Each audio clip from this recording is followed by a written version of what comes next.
News 18 বাংলায় স্বাগত। Newsroom live নিয়ে আপনাদের সঙ্গে রয়েছে আমি শর্মিষ্ঠা। কোচবিহারের শীতলকুচির ঘটনা নিয়ে রাজ্যের রাজনৈতিক চাপানুতর এখন তুঙ্গে, যে ঘটনাটিকে গণহত্যার সঙ্গে তুলনা করছেন তৃণমূল নেত্রী মমতা বন্দ্যোপাধ্যায়। অন্যদিকে অমিত শাহ তিনি পাল্টা বলছেন মমতার উস্কানিতেই এই শীতলকুচির ঘটনা।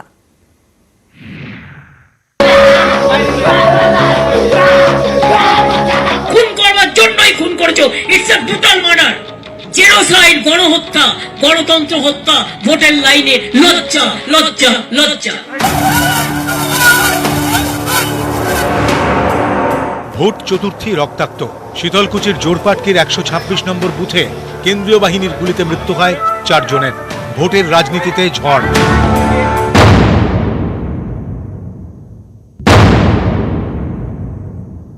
এটা genocide, it's a genocide. Why it's a genocide? দেখবেন গুলিগুলোকে স্প্রে করেছে। গুলি করতে হলে তুমি নিচে করবে, কোমরের নিচে কতগুলো সিস্টেম আছে, প্রত্যেকটা গুলি গলায় অথবা বুকে লেগেছে, জাস্ট স্প্রে করেছে মনে হচ্ছে গুলি। লাঠি মারা, গ্যাস চালানো, টিয়ার গ্যাস চালানো, ওয়াটার কামান, রাবার বুলেট, এগুলো ইলেকশন কমিশনের ইনস্ট্রাকশনও আছে।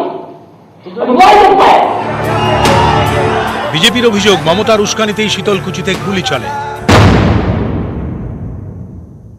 मैं पूछना चाहता हूं कि क्या आपका वो भाषण वो 4 लोगों के मृत्यु के लिए जिम्मेदार नहीं है क्या?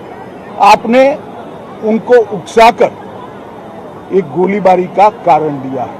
ममता दीदी के पास अभी भी समय है, ये जो उन्होंने भाषण किया था इसके लिए बंगाल की जनता के समक्ष माफी मांगे।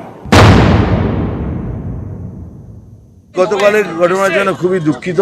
হোয়াট ফর আমি বুঝতে পারছি না, এই সন্ত্রাস কেন এই উস্কানিতে সবাই পা বাড়াচ্ছে। পা বাড়াবেন না। বিজেপি সরকার এলে কোনো রাইটস হবে না, সন্ত্রাস হবে না, হিংসা হবে না, চালিয়ে। আমি একটা বডি চোখে দেখতে পাচ্ছি না। কালকে আমি একবার একটা ছবি দেখেছি, দেখে আমি হোল নাইট ঘুমাইনি, ক্লিন চিট দিয়ে চলে যাচ্ছে। তার মানে এরা মিষ্টি মুখে খুন করতে পারে, রসগোল্লা থেকে খুন করতে পারে।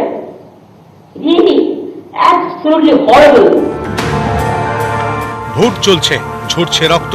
কুরুক্ষেত্রের তরজায় এবার শীতলকুচি, চড়ছে বাগযুদ্ধের পারদ। নিউজ 18 বাংলা। শীতলকুচির ঘটনার তরজায় এবার পদত্যাগ পর্ব। সম্মুখ সমরে এখন অমিত শাহ, মমতা বন্দ্যোপাধ্যায়। আমি বলে গেলাম Amit Shah, you resign, you resign, you resign. Didi जब जनता मुझे कहेगी तब तो मैं इस्तीफा दे दूंगा।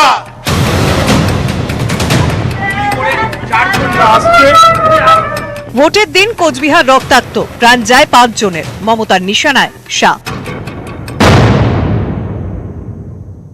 কাউন্সিলর হওয়ার যোগ্য ছিল না, আজকে সব স্বরাষ্ট্রমন্ত্রী হয়ে গেছে। এখানেই থেমে না থেকে সরাসরি দেশের স্বরাষ্ট্রমন্ত্রীর ইস্তফা দাবি করেন তৃণমূল নেত্রী। আমার 5টা ভাইকে মেরে দিয়ে বলছে গ্রামবাসীরা নাকি বন্দুক কাটতে এসেছিল, লজ্জা করে না? আমি বলে গেলাম Amit Shah, you resign, you resign, you resign. As a home minister you are a conspirator. Didi जब जनता मुझे कहेगी तब तो मैं इस्तीफा दे दूंगा, मगर आप तैयार रखो, 2 मई को आपको जरूर देना पड़ जाएगा। অমিত শাহ একজন ইলেক্টেড পার্লামেন্ট মেম্বার। ভারতীয় জনতা পার্টি এনডিএ 2/3 বেশি সংখ্যাগরিষ্ঠতা আছে, উনি বলে দিলে হয়ে যাবেন। অমিত শাহ অত্যন্ত নোংরা লোক, বাংলায় উনি সব অশান্তি সৃষ্টি করছেন। আমরা ওর পদত্যাগ দাবি করছি। শাহের পদত্যাগ চেয়ে শীতলকুচি কাণ্ডে সরব মমতা, পাল্টা দিলেন মোদীর সেনাপতি। টক্কর টান টান। নিউজ 18 বাংলা। ভোটের মৃত্যুতে তো রাজনীতি ছিলই, এবার সেখানে ধর্মের ভাগাভাগিও জুড়ে গেল। বাছাই করে শোক প্রকাশে তোষণের রাজনীতি করছেন মমতা বন্দ্যোপাধ্যায়। অভিযোগ কি করছেন অমিত শাহ?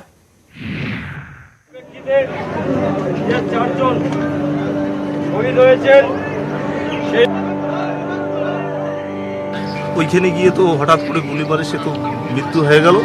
এখন তো আমরা তো অসহায়। ममता दीदी सिर्फ 4 लोगों को श्रद्धांजलि देती है, आनंद बर्मन की मौत की उनको नहीं पड़ी। आनंद बर्मन एक राजवंशी समाज का नवयुवा है। वो उनकी वोट बैंक के लिए अनुकूल नहीं था। শীতলকুচি বিধানসভার দুই প্রান্তে 5 জনের মৃত্যু, জোরপাটকি কেন্দ্রীয় বাহিনীর গুলিতে প্রাণ গেছে 4 জনের। অন্যদিকে পাঠানকুড়িতে ভোট দিতে গিয়ে আর বাড়ি ফেরা হয়নি তরুণ আনন্দ বর্মনের। সেই মৃত্যু নিয়েই এবার ভাগাভাগি দড়ি টানাটানি। भारतीय जनता पार्टी के कार्यकर्ता की मृत्यु हो गई। प्रियो ममता दीदी, आपकी वोट बैंक की क्षति होती है तो आंसू आता है। ये राजवंशी समाज का युवा मर गया, आपके दिल पर कोई असर नहीं। वोट बैंक और तुष्टीकरण की जो राजनीति करते हैं, उनको ज्यादा समय राज करने का अधिकार नहीं है। ওটা বিজেপি না, ওটাও আমাদের।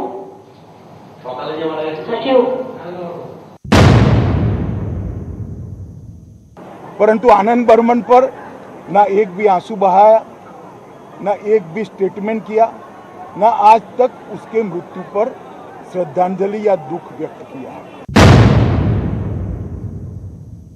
বাকি একজন যে হত্যা হয়েছে তার কথা নাকি মুখ্যমন্ত্রী উচ্চারণ করেননি। এটি মিথ্যা, মিথ্যা, মিথ্যা। অমিত শাহ জেনে বুঝে এই মিথ্যাচার করছেন এবং একটা সাম্প্রদায়িক উস্কানি দেওয়ার চেষ্টা করছেন। আজ আমার মনে হচ্ছে একদিন আসবে এই কুনাট্যের নাট্যরূপ যারা দিয়েছে, যদি দিয়ে থাকে, সেটাও প্রকাশ্যে আসবে। 4 তরতাজা যুবকের দেহ পৌঁছতে শোকে ভেঙে পড়েছে জোরপাটকি। আনন্দ বর্মনের মৃত্যুর ক্ষত বুকে নিয়ে এখনো থমথমে পাঠানকুলি। ইভিএম বন্দী হয়ে শীতলকুচির জনতা দায়ও পৌঁছে গেছে স্ট্রং রুমে। 5টি অকাল মৃত্যু নিয়ে এখন শুধুই রাজনীতির লড়াই। নিউজ 18 বাংলা। তাহলে শীতলকুচি কাণ্ডের দায় কার? এই নিয়ে যখন রাজ্য রাজনীতিতে চাপানুতর চলছে, তখন তার তরজা তুঙ্গে নিয়ে গেলেন বিজেপি রাজ্য সভাপতি দিলীপ ঘোষ। তিনি সরাসরি হুঁশিয়ারি দিয়ে বললেন, বাড়াবাড়ি করলে জায়গায় জায়গায় শীতলকুচি হবে।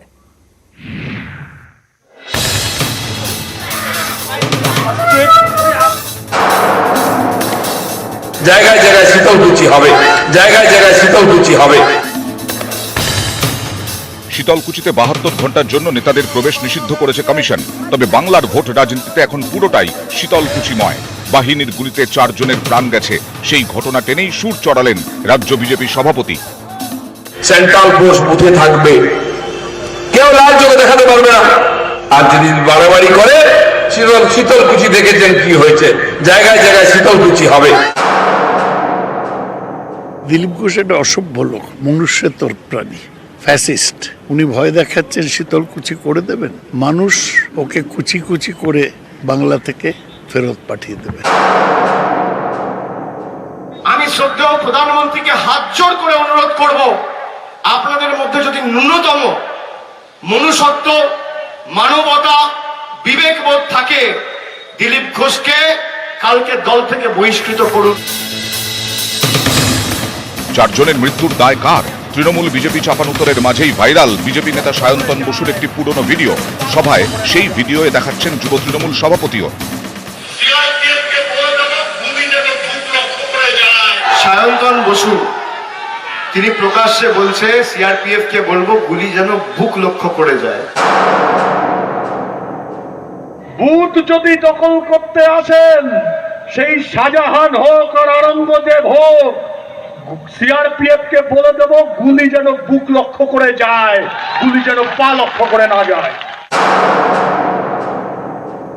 ওদের পার্টির লোকেরা বিবৃতি দিয়ে বলে বুকে গুলি করুন। আমার কাছে ভিডিও আছে, চ্যালেঞ্জ করা বলছি। নেতাদের বক্তব্য নিয়ে তরজা তুঙ্গে।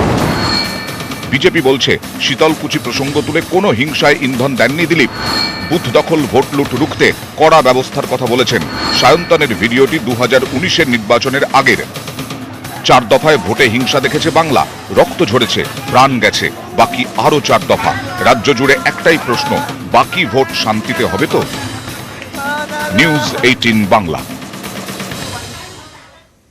শুধুমাত্র 4র্থ দফাতেই 5 জনের মৃত্যু হলো।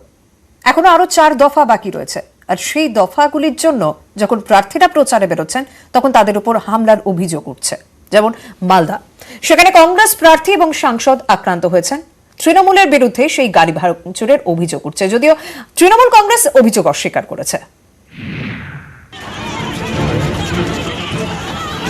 কখনো দীপক হালদার, কখনো মীনাক্ষী মুখোপাধ্যায় ভোট প্রচারে বেরিয়ে বারবার আক্রান্ত হয়েছেন বিরোধী প্রার্থীরা। জানিয়ে সরগরম হয়েছে রাজ্য রাজনীতি। এবার সেই তালিকায় নতুন সংযোজন মানিকচকের কংগ্রেস প্রার্থী মোত্তাকিন আলম।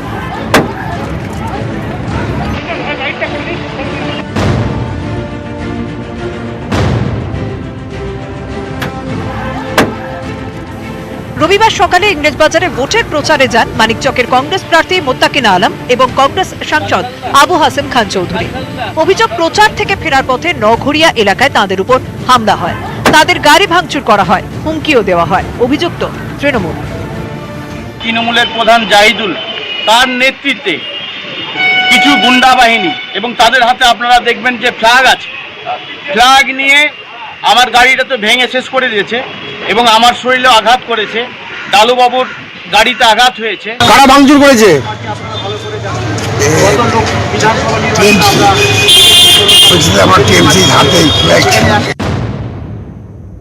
সর্বৈব মিথ্যা কথা। আসল কথা, ডালুবাবু মোত্তাকিন বাবুরা গোটা মালদা কেন গোটা পশ্চিমবাংলা জুড়ে কোথাও কলকে পাচ্ছেন না। আসল কথা, এইসব প্রচার করে ওনারা প্রচারের আলোয় আসতে চাইছেন। কিছুই হবে না, ওদের নাম ভোট কাটুয়া হয়ে গেছে মানুষের কাছে। আমি মনে করি না এই ঘটনার সঙ্গে তৃণমূলের কোনো স্বাদ আছে এবং তৃণমূলের এখানে কেউ যুক্ত হয়। এই ঘটনার প্রতিবাদে মালদার বিভিন্ন জায়গায় বিক্ষোভ দেখান বাম এবং কংগ্রেসের কর্মী সমর্থকরা। দোষীদের শাস্তির দাবিতে ইংরেজবাজার থানায় অভিযোগও দায়ের হয়েছে। ক্যামেরায় লিপেশ লালার সঙ্গে সেবক দেব শর্মা, নিউজ 18 বাংলা। এবং দুবরাজপুরেও সেই একই ঘটনা। সেখানে বিজেপি প্রার্থী অনুপ সাহার গাড়ি লক্ষ্য করে ইট ছোড়া হয়। তৃণমূল বিজেপি সংঘর্ষে এই দুই পক্ষেরই 10 জন আহত হয়েছেন।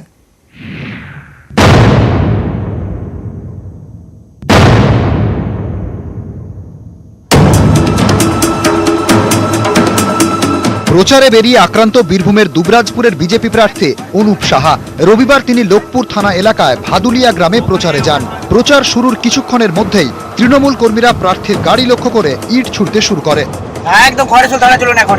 প্রচারে বাধা দিতেই পরিকল্পিত হামলা দাবি বিজেপির। যাতে জনগণ ভোট দিতে না পারে, বিজেপি যাতে ভোটে কোনো ধরনের সক্রিয় ভূমিকা নিতে না পারে, এই ধরনের একটা খেলায় তারা নেমেছে। গোটা গ্রাম এখন সন্ত্রাস চলছে, তাণ্ডব চলছে তৃণমূল কংগ্রেসের। গাড়ি ভেঙে দেওয়া হয়েছে, আমাদের কার্যকর্তাদের মারধর করা হয়েছে। প্রার্থী এলাকা ছেড়ে বেরোনোর পর তৃণমূল বিজেপি কর্মী সমর্থকরা সংঘর্ষে জড়িয়ে পড়েন।